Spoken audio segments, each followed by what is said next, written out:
Bạn có bao giờ tự hỏi, chỉ một khoảnh khắc tức giận có thể đốt cháy cả cánh rừng phúc lành mà bạn đã gieo trồng suốt đời không? Chào các bạn, đây là kênh Giác Ngộ Đường, nơi chúng ta cùng nhau khám phá con đường sống an lạc giữa dòng đời hối hả. Hôm nay tôi mang đến một câu chuyện sâu sắc, làm thế nào để kiềm chế ngọn lửa trong tâm, biến những phút giây nóng nảy thành suối mát hạnh phúc. Video này không chỉ là lời chia sẻ, mà còn là chiếc gương soi chiếu chính mình. Hãy lắng nghe đến cuối, để lại bình luận về cảm nhận của bạn. Và đừng quên nhấn đăng ký kênh để không bỏ lỡ những bài học quý giá nhé. Nào, con người ta thường nhìn vào vận may, tài sản hay hoàn cảnh để đánh giá cuộc đời mình. Nhưng ít ai để ý rằng sâu thẳm bên trong, chính tính khí, cách ta đối diện với cảm xúc mới là ngọn gió định hướng con thuyền số phận. Người xưa có câu, tâm sinh cảnh, cảnh tùy tâm chuyển. Một tâm hồn yên bình sẽ mở ra cánh cửa an vui, còn một trái tim bất an dễ dẫn lối đến khổ đau. Hãy tưởng tượng tâm bạn như mặt hồ.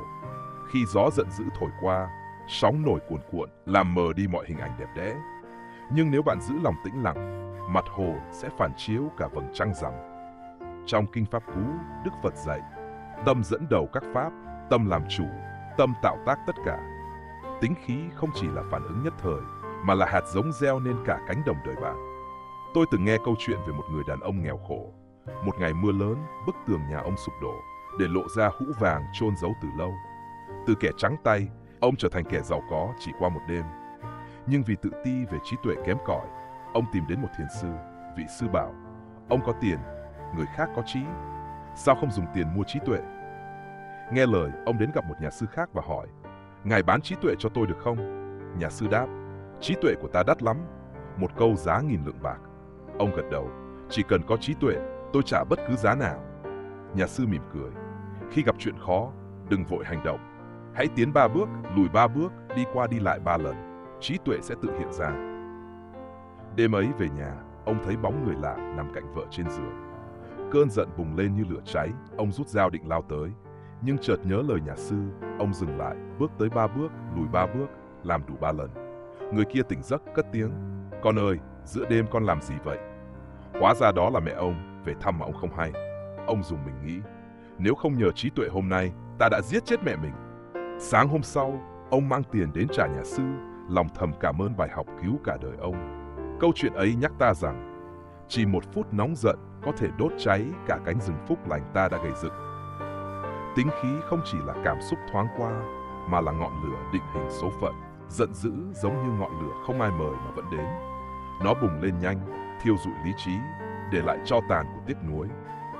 Trong lịch sử, Chu Trang Công, vua nước Triệu thời Xuân Thu, là minh chứng rõ ràng. Một ngày, ông thấy vết nước trên sàn cung điện, hỏi ra mới biết đó là nước rửa sau yến tiệc. Người hầu cố tình bịa chuyện để hãm hại một vị khách. Không kiềm chế được, Chu Trang Công ra lệnh bắt người, nhưng vị khách đã trốn mất.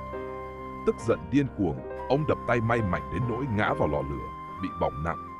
Vết thương nhiễm trùng, ông qua đời không lâu sau đó. Một phút nóng giận đã kết thúc cuộc đời vốn đầy vinh hoa. Gần hơn với đời sống, khoa học ngày nay chứng minh, giận dữ không chỉ hại tâm mà còn nhấm thân. Những cơn phẫn nộ kéo dài làm tăng huyết áp, gây đau tim, thậm chí dẫn đến bệnh tự miễn như viêm khớp hay lupus. Tâm lý học gọi đó là hiệu ứng domino. Một người cha bị sếp mắng, về nhà quát con, đứa trẻ đá con mèo, và chuỗi bất hạnh lan tỏa không ngừng. Giận dữ không giải quyết vấn đề, mà tựa như đổ dầu vào lửa, khiến mọi thứ cháy rụi. Nhưng cái giá lớn nhất không phải sức khỏe hay sự nghiệp, mà là những mối quan hệ ta yêu thương. Một lời nói trong cơn giận có thể cắt đứt tình thân bao năm gắn bó. Người ta thường trút giận lên những người gần gũi nhất, vì họ tin rằng tình yêu sẽ tha thứ. Nhưng lòng bao dung cũng có giới hạn. Khi ngọn lửa giận dữ thiêu cháy niềm tin, thứ còn lại chỉ là khoảng trống lạnh lẽo. Ngược lại, một tính khí ôn hòa là suối mát giữa sa mạc đời. Nó không chỉ xoa dịu tâm hồn, mà còn mở lối cho phúc lành. Tăng Quốc Phiên, một danh thần thời nhà Thanh, từng là người nóng nảy hay cãi vã vì chuyện nhỏ. Sau khi thất bại trên quan trường, ông về quê, tiếp tục trút giận lên người thân. Nhưng nhờ lời khuyên của bạn, ông nhìn lại mình, học cách điềm tĩnh. Khi trở lại triều đình, ông thay đổi, khiêm nhường, thấu hiểu người khác. Nhờ vậy, sự nghiệp ông khởi sắc, đạt đến đỉnh cao quyền lực, được phong nhất đẳng Vĩnh Nghĩa Hầu. Triết lý sống của người Nhật có câu, hòa khí sinh tài, sự ôn hòa mang lại tài lộc. Một tâm hồn bình thản không chỉ giữ gìn sức khỏe, mà còn thu hút những mối quan hệ tốt đẹp. Hãy nghĩ về một người bạn yêu quý, có phải họ thường là người dịu dàng, biết lắng nghe? Tính khí tốt là tấm danh thiếp vô hình, khiến ta được yêu mến mà không cần cố gắng. Tôi từng gặp một doanh nhân ở tuổi 95 vẫn rạng rỡ như ánh nắng mùa xuân. Ông kể, ngày trẻ, tôi suýt mất hợp đồng lớn vì đối tác hủy hẹn.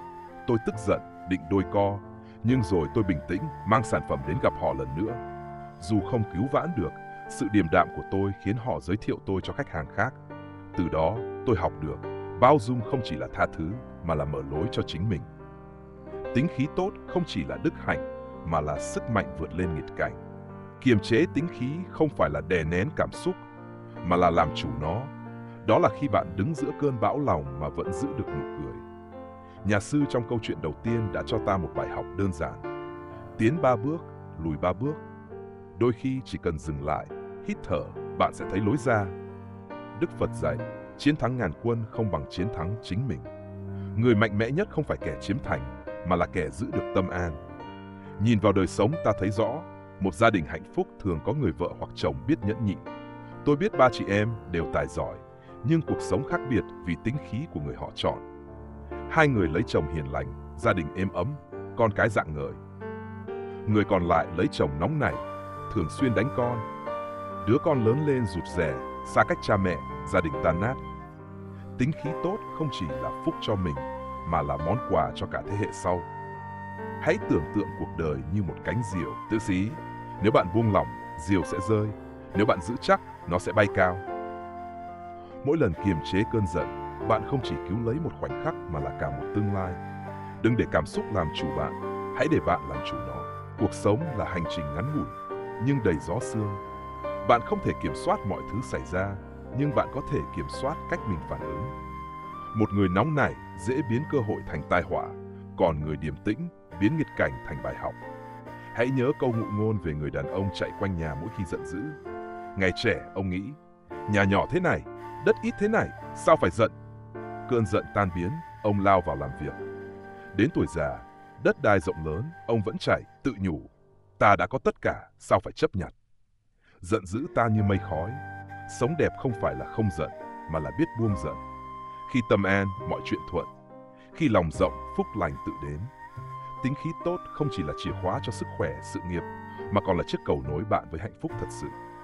Hãy bắt đầu từ hôm nay. Thay vì tính toán, hãy bao dung. Thay vì nóng nảy, hãy bình tĩnh. Cuộc đời bạn sẽ sáng lên như hoa sen giữa bùn lầy.